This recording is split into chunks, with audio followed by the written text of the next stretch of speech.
Rai Suryo sebut Jokowi masuk perangkap, ini maksudnya.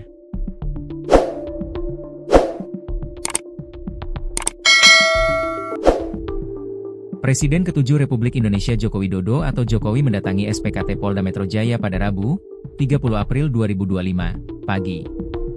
Mengenakan batik warna coklat, Jokowi didampingi oleh 4 pengacaranya.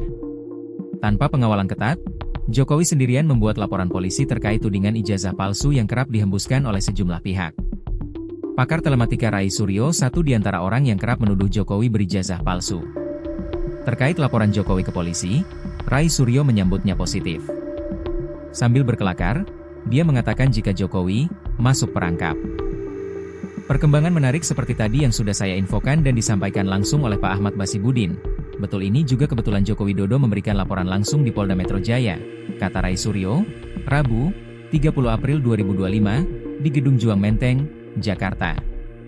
Itu bagus, berarti masuk perangkap, sambung dia. Rai Suryo pun menjelaskan maksud ucapannya soal Jokowi yang masuk perangkap. Dia mengatakan Jokowi harus menunjukkan ijazahnya kepada penyidik untuk membuktikan apakah palsu ataupun asli.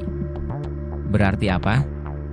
Memang dia, Jokowi, harus menunjukkan ijazahnya karena yang kita tuntut adalah ijazah yang disebut-sebut asli ini, ujarnya.